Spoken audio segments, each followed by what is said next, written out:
Yes! That's a good crowd tonight. This is rock and roll, ladies and gentlemen. Rock and roll. This is Uncensored, a Skid TV. You can do it. I've never sworn on stage until now, motherfuckers.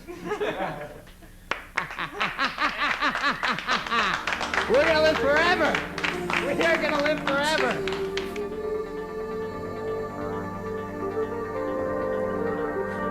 I'm talking about, right. I'm talking about.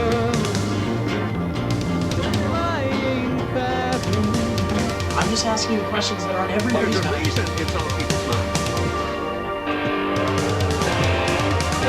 This is sort of a very casual, informal news show with some performances thrown in to make it a little more interesting.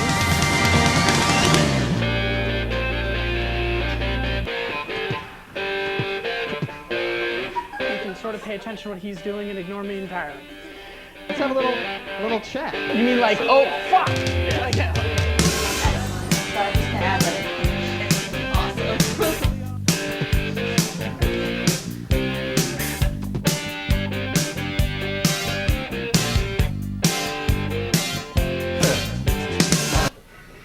You got the stool. Get away from my chair. I'm sorry. This is my space. I'm really, really sorry. You can have your stool though. Okay.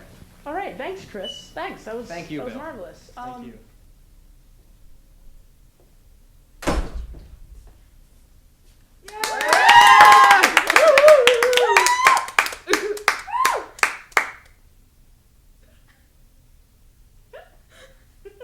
There. That's our classy.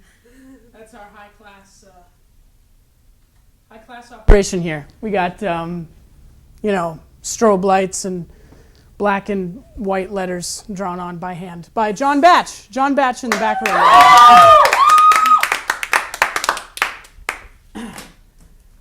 Okay, too much ridiculousness. Let's get down to business. So many technical difficulties. This is when we're not off the ground yet. When we do get off the ground and there's technical difficulties, we'll crash into the earth and die. So it's better to make the mistakes now. Right, okay. So last week we had a lot of entertainment, not a whole lot of news. We're going to switch gears, switch things up a little bit this week. We got some hardcore news to talk about. Oh, by the way, did you guys like that intro clip? That was, we don't have intro credits this week. That was our commercial, our new commercial for Beyond Skid TV. Kevin Strang, woo! Yeah, Kevin Strang, woo! Yeah, we had him. We had Alex Worston on last week also, and Chris Fleming. He was a riot. He was always, yeah, he was good. So this week, I want to talk about something interesting just came out in the Skid News. Yes, I'm sort of ripping off the Skid News right now because I don't do my own investigating. The 50-year plan was recently released for what campus is going to look like 50 years from now. I'm not going to care 50 years from now if I'm even still alive. If I keep doing this, I won't be.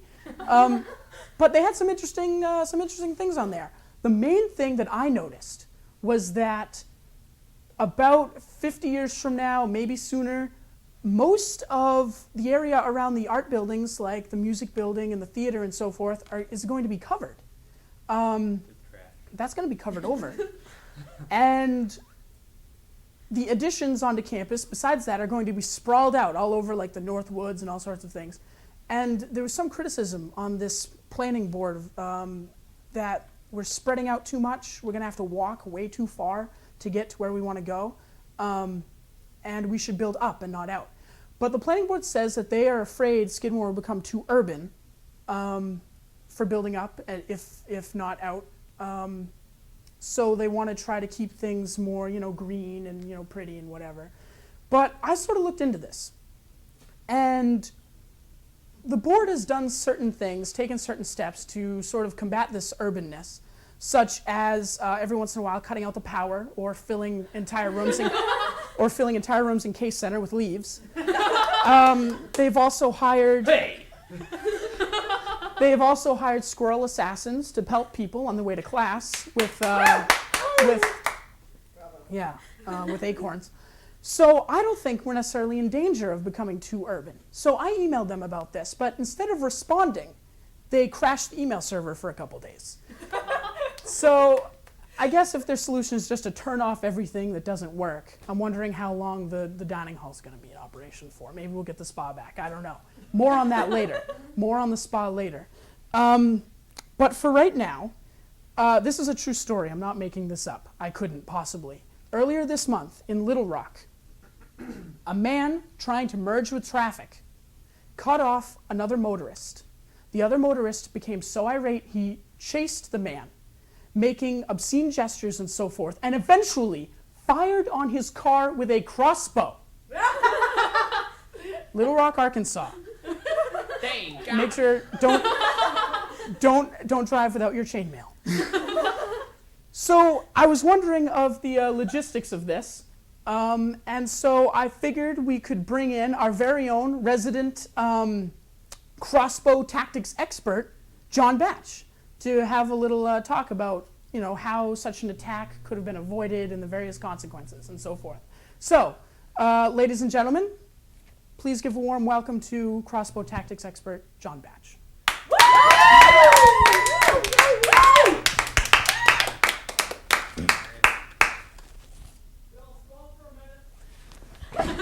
I've just been told that John Batch.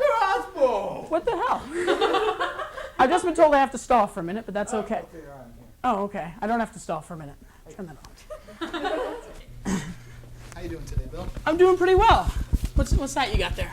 I got some Dungeons & Dragons books. I was going over them in my free time rather than trying to get a girlfriend and going outside. And I figured out the reason why he was shot at the guy with the crossbow. Why? Well, you see, he was trying to get to a raid so he can go get some Elite Epics, some Molten Core. And he was running late because his boss at Subway was tying him up. Are you following me, Bill? Yeah, I know what Subway is. Go ahead. He was trying to get home to get on the computer to go have a raid to go get some Elite Epics from Molten Core for his character. Right. And an unsensitive person cut him off. And he just drove him over the edge, so he shot him with a crossbow. Luckily, the person was driving a level 5 car, so he was able to get away from the level 3 Honda that the other guy was driving. Level 3 Honda. Yeah, I know. What a noob. Yeah. Noob. I just said that. It's okay, welcome. It's nice to have you here, Bill. Yeah. Here, take a book. Oh, okay. The Complete Adventurer. Very nice. So within that range, he was like within 30 feet of the other car. Wouldn't that have provoked an attack of opportunity? Yeah, probably. Yeah, but you see, the thing is a geek is usually fat like I am. Okay. And it just doesn't, come out at first. It's kind of like you have to think about it before you shoot. He's fat. He can talk about fat people. Don't let me take off my shirt. I'm scared. Get up. This is awful. This is downright awful. I think you're offending our audience. You just rolled a natural 1, man. Rolls?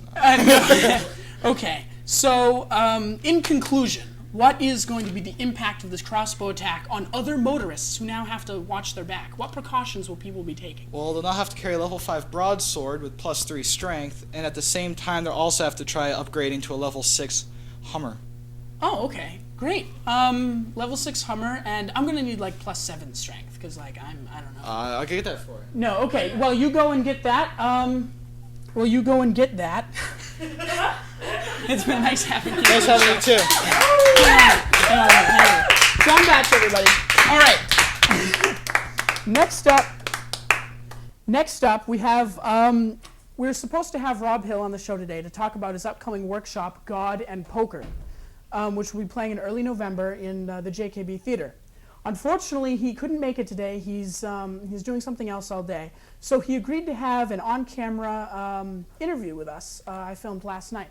So I'd like to share with you that interview, or snippets of it. The whole interview took 20 minutes, and you don't want to sit through that. So I got to the juicy stuff, and here's a little preview of God and Poker. We're here in Studio A. This is where you do all of your rehearsing? This is where we have rehearsed.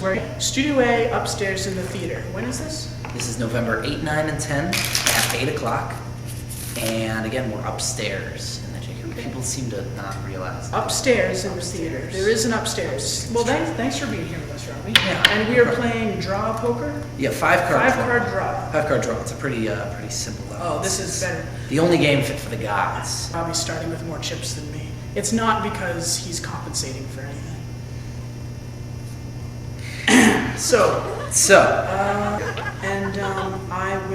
I'll raise 2. I ask year too. So you've been working on this all semester. Did you do any work last year before the end of the year? I did a great deal of work. There's a proposal process at the department, and then after the oral presentation, if they still like you, they get in touch and they emailed me and said, can you give us a few more details? After which they kept me waiting for a couple weeks while I got really nervous as to whether or not I would get the show.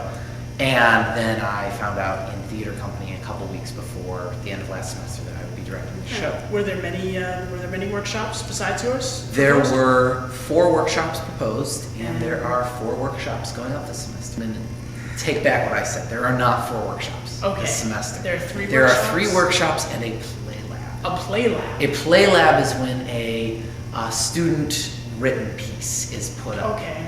And Who's writing it was written by Rachel Richmond. That was the first piece to go up in late September. It was called Eve.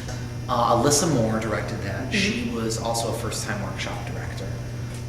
She and I were the first times this semester, and then Kristen Schnibbe and Lawrence Konechny are sort of pros with the business already. Yeah. Eve was beautiful. It was really amazing. I'll take 3, by the way. Oh, man, I'm gonna take 2. I'll raise 1. My fault. All yours. Awesome.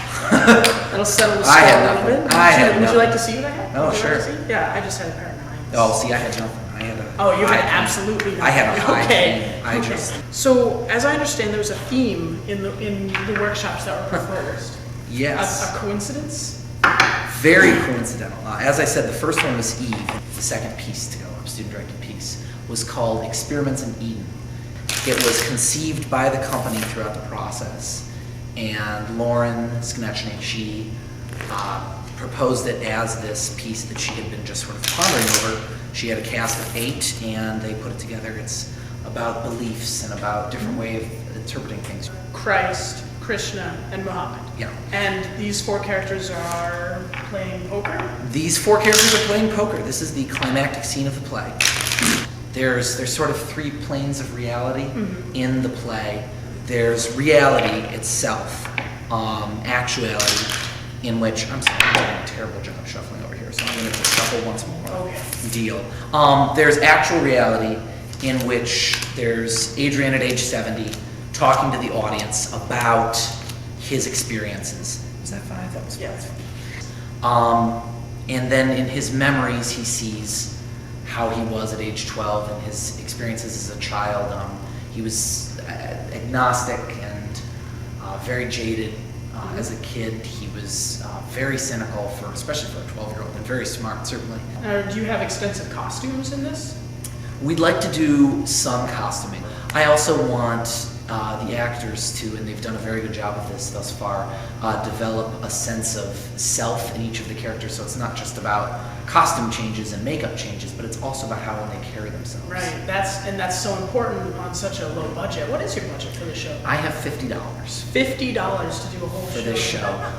There is a costume shop down in the sort of the dungeon of the theater. There's a downstairs in the theater too. Oh, there's lots of levels in the theater. Yeah. Metaphorically and literally. You're a clever one. Yeah. So the downstairs, there's so many costumes down there. I'm gonna raise 1, by the way. Oh, well, I'll see your one. And I'll take 2. No, take 2. They're small. I'm actually gonna take 3. Ooh. Yeah, a little riskier. The thing is that they do encourage, again, minimal sets, minimal costumes, minimal. Yeah. The emphasis on the everything. directing and the acting. Yeah. So, Okay. Well, I'm going to let's see. I'll raise 2. I'll see your 2 and raise you 3. Oh, well then. I'm gonna call. All right. What? Live dangerously. Queen high card. Oh. King high card. Ah! King high card. Oh, double bluffing. All right. Yeah. Well, I lost that one. Oh, bummer. I'm Okay. normally not this bad. We play a lot of poker in our rehearsals. Oh, you do? It's good for cast bonding. Yeah. We have a fairly diverse group of people religiously. There are a few male parts that are being played in drag. So in essence, the character is still male. Okay. But a girl is playing the Okay. male character on stage. There are other characters where we have up and changed the gender. Did you have a discussion with your cast about their beliefs and how that would filter into the performance? We've talked a little bit about how things would fit into the performance. No one has felt offended in the cast yet, and no one has felt, I think, especially opposed to anything that's being said. November 8th is our opening, and we continue on the 9th and 10th. November 8th, 9th, and 10th. At what time? Forget it. 8 o'clock. 8 o'clock in Studio A, upstairs in JKB Theater here in Skidmore, Oh, Colorado. yeah. All right. Now we've got the poetry of Evan Bates.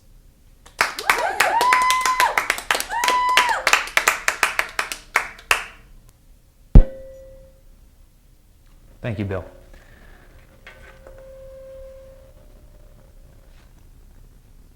Reactions. Dodging cars, I saw her a second time, same spot as yesterday. She paces back and forth along the weedy island, block letter sign held low against her gut, as if modesty hides the ache of it. This one suffered too much for too little. Will do anything for money, work, or food. The driver's glance avert their eyes. Misled, pity smooths their faces before the light turns. I picture a Beamer pull up, a man too tan for Kingston, polishing his bargain. Before the door opens, my fist connects, and coins trickle one by one from the wound.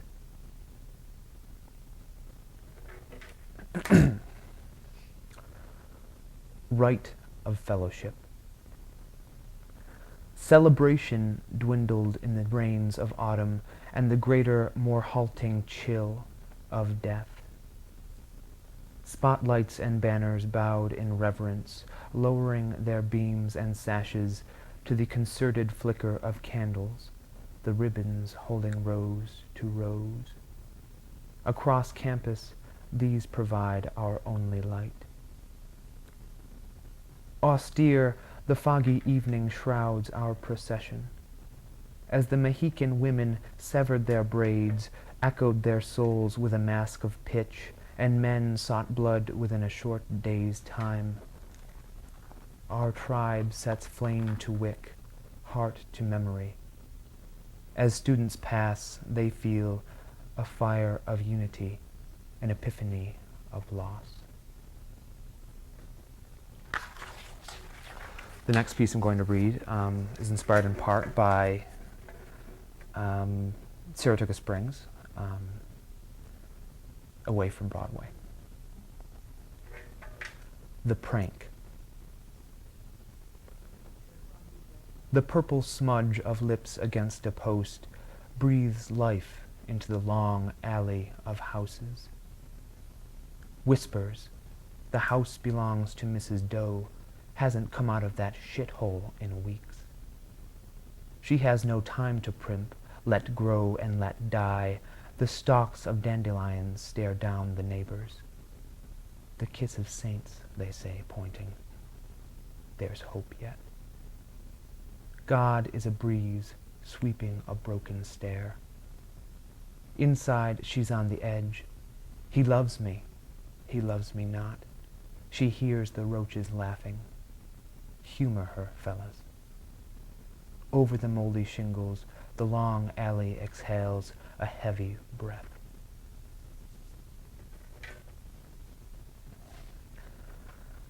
This next piece was written after the Sushi Thai Garden and Thai tea. Expatriate. Tea that is not red, nor merely an orange, kindles my longing for distant lands. An existential flame, content to idle.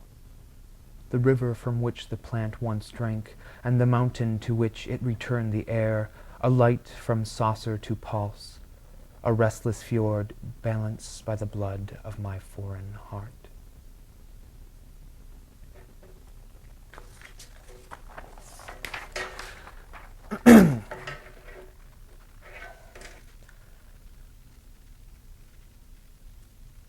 The hard life.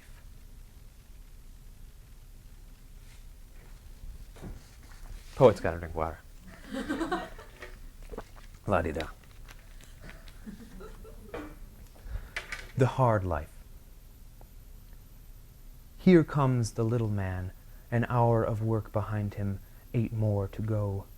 That's life, long shifts that one can smell.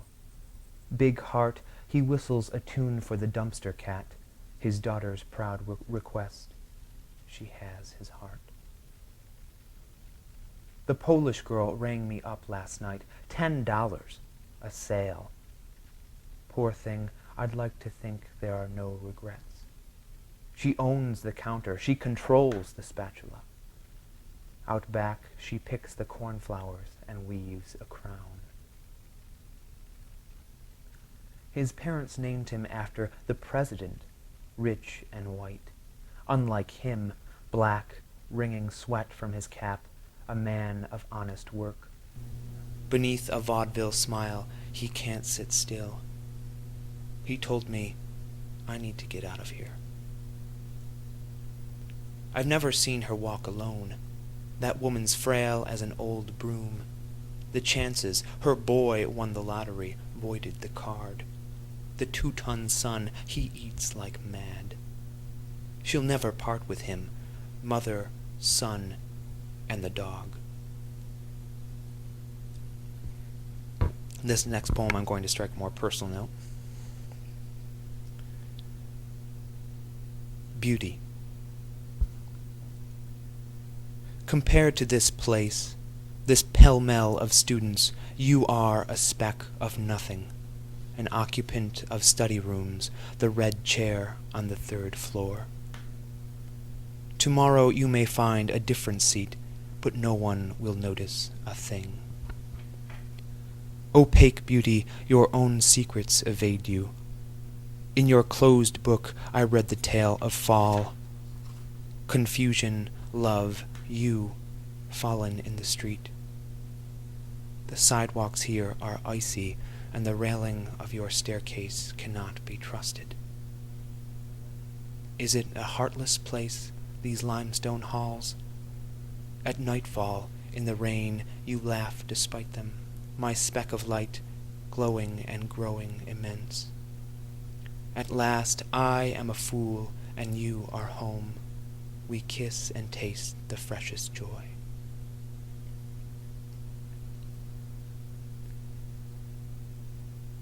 Monologue. As a child, I treasured my playthings like any child, but I always felt ashamed. So much love for breakable things, and no love, for that matter, for things we overlook. At 15, like Buddha, I lost my trust in things and walked away from them, or tried. I always felt that Buddha hated how the earrings tugged on his earlobes like that, but I've never heard the real story. I just like to tell the story that way. One time, an old police officer, who could have been a rising Buddhist himself, handed me a ball that no one had claimed. I can remember how happy and impressed I was that he had given it to me.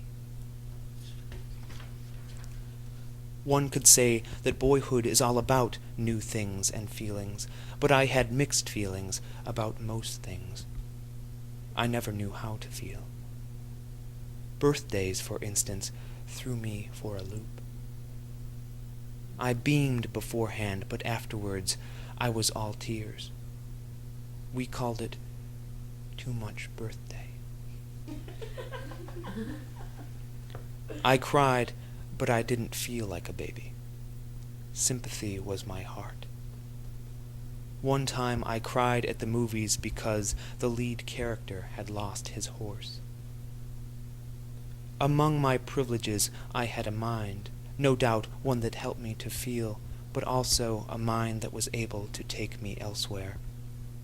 In the 3rd grade I climbed Mount Everest, but Miss V asked me down before I reached the top.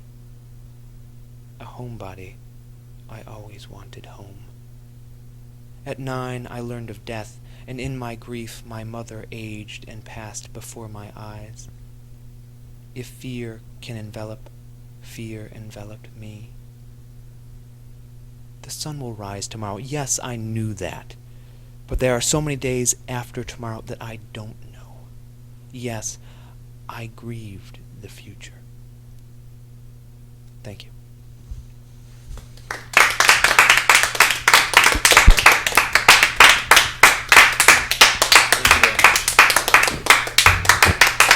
Thanks, Bill. All right, Evan. Let's get This that hell out of the way. Wow, that was some of that was pretty intense. Sucky? No, no. You know what sucks is your mic turning off halfway through. Yeah, That yeah. sucks, So there will be a whole like stanza that we completely forgot. So, tell me about you and poetry. When did you get started? in poetry? I got started in poetry quite a long time ago. In the middle of middle school, as most kids do, I think, is sort of emotional catharsis. Funny, huh? It was such Emotional catharsis. it was a word that poets use, I guess. Yeah, that's a word a poet uses. But anyways, I wrote to express myself, and lately, as you can see, there's a big social presence in my poems. Yeah, I noticed that. Now you are your major actually isn't poetry. Your major is Social work. social work. You're majoring in I was social work. taken off balance because poetry isn't a major. But Yeah, well, no, you I'm could majoring in poetry. you could major in English and then concentrate in definitely, poetry. But like your English minor. English minor, I Yeah. plan on English or Spanish. I'm not sure yet. Yeah, but I do okay. know that But- social work is definitely looking good for a Yeah, major. it is for me right definitely leaked into your work as we Definitely. can see. It's So poetry is a biased medium. I can vent my feelings or my emotions on the page, emotions that I can't necessarily vent to your face. you can vent whatever to Fucking my please. face. What the hell? I have you on my show and you're here I insulting me. Oh, thanks. I'm dressed better than Yeah. you are. I have a jacket. That's right. Yeah. I noticed the pretension. Yeah. It's just show business. I don't know. So tell me about the social work issues that exist in your poetry. Definitely, and I don't mean to be a smart ass. I was just, I don't mean to be, overly facetious about it. But I guess the issues in the poetry, at least, is poverty, the opinions that the American public has towards poverty, for, I would say, many, many years throughout American history. Do you disapprove of those opinions? Yeah, I do. Yeah. Poverty is viewed as a crime, but the systems in place right now make it hard for people to become wealthy. It takes money to make money. Exploitation, Yeah. systematic demoralization of the working class. So you think that social mobility or economic mobility rather is more of a myth than an actuality? I wouldn't put it down to a T like that, but I'd say Okay. it's difficult, and there's a lot of people in this society that suffer from poverty, Mhm. and I can't help but capture that in poetry. Yeah, it's definitely a medium to express yourself. I mean, some of us do it in words, some of us do it on crappy TV shows. Yeah, you know it. So let's talk about different poetry opportunities on campus. On campus, there's the coffee houses and so forth. Should I light this too? Yeah, sure. Let's lean in here. I don't want the camera to get the top of my head though, because I'm No, worried. you're good. Am I going bald? No, Anybody? you're good. You're good. Perfect. You're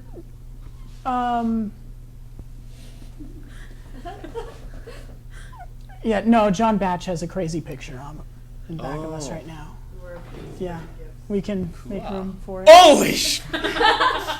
What the hell is that? What the hell? Poetry. What are the whales doing? Shamu looks funny. What are you doing? Don't encourage him. Don't encourage him. Don't encourage him. poetry on campus. There's the coffee houses. Yes. We had Frank Bedard come to Frank Tang a little while came to ago. campus. This Thursday at 8 8 o'clock. o'clock in the Tang. Bill Berkson. Bill Berkson, Poet the and critic. poet critic, is coming to read Folio meets. Yeah, you 8 got o'clock. are you submitting to Folio this year? Yes, I believe so. Yeah, and you have submission for last year's as well. Yes, I yeah. do. You can check me out there. Oh, all right. Are you No. published anywhere else? No, I'm not actually. I don't. Are you coming out with a book that you'd like to plug and tell us all to buy? No. No. Okay. No, I wish, and No. hopefully in the future perhaps. But you know that. Yeah. I would say that in this field where art is, for me at least, a way to get information out to the public in a moving way, to move people to say, wow, that, someone in poverty isn't, let's put it this way, the person walking by my house at 1 o'clock at night isn't a rapist. He's actually walking home from his job at the nearby restaurant. That poor person isn't lazy, but they actually, have some circumstances that resulted in their current work. These are opinions against the working class that inundate our society. And by my small act of writing poetry, who knew? Perhaps, at least maybe the audience here heard something that they register with.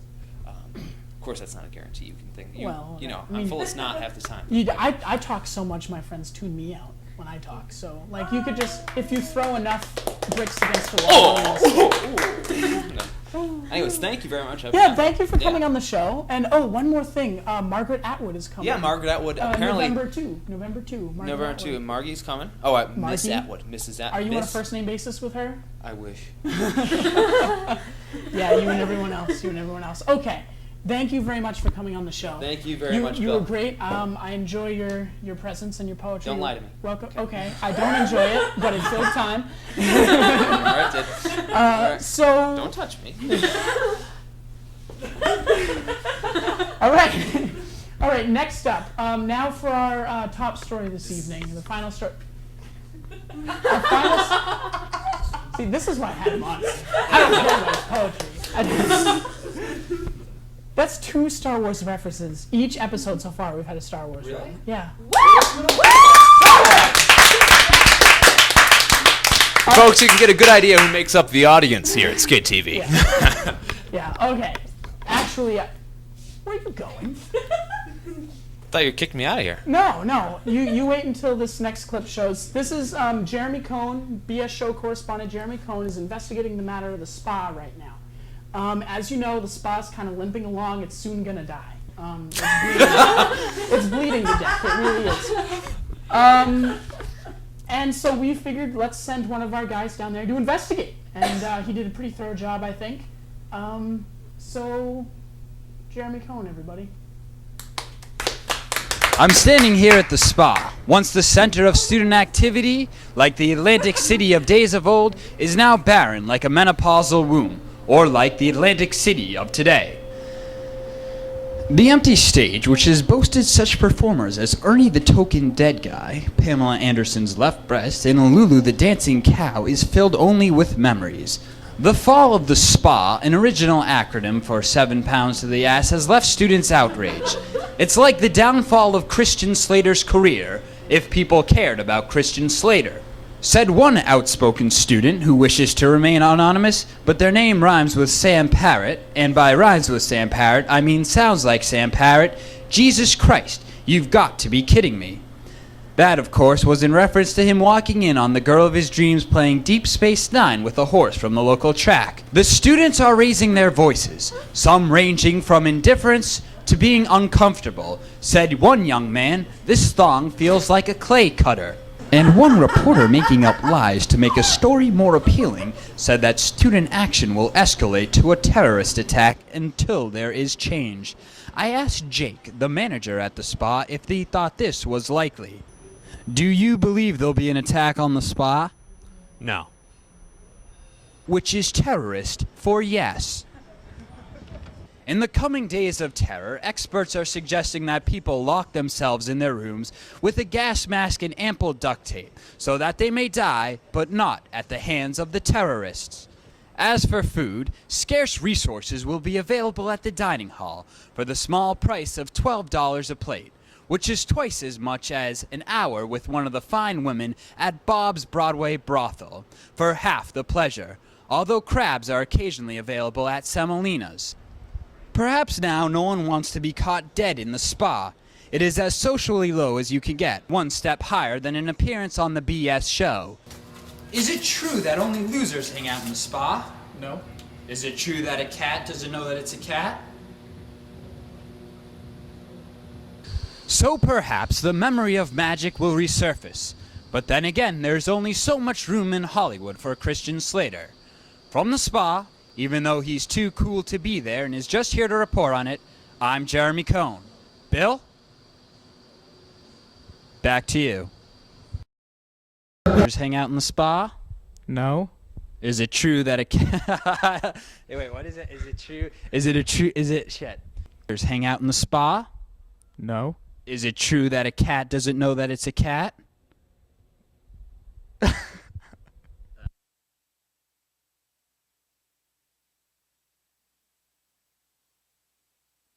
Just a tighter shot. I'm just going to zoom in. I'll just look really awkwardly at the camera for a second. Hold on. Let's just look really... You should just leave this in. Is it true that only... Come on, Calhoun. It's alright. You take your time. Is it true that only losers hang... Dude, tell you what. Dude, turn around, turn around. I'm gonna turn you around like this. Ready? Ready? This is gonna be fucking hilarious. Alright, ready? Ready, Calhoun? You're gonna have to watch this Sunday. Just as fun for the audience as it is for Alright. us right Is it true? Alright, here we go, last time. Is it true that only losers hang out in this spot? Just don't look at me, alright? Just look down. Okay, Calhoun? No. Just look down. Don't look at me. Don't look at me. Alright, ready? Here we go. Is it true that only losers hang out in the spa? No. Is it true? Perfect. Dude, you'll be fine. You're doing awesome. Alright, ready? Is it true that only losers hang... You're killing me. You're fucking funny. Here we are. Is it true that only losers hang out in the spa? No. Is it true that a cat doesn't know that it's a cat? No. Fuck, I shouldn't put the mic in your face. Just look, just don't... Oh. I did that the first time. Alright, we're just doing one more take. This is it. Just don't answer. Is it true that only losers hang out in the spa? No. Is it true that a cat doesn't know that it's a cat?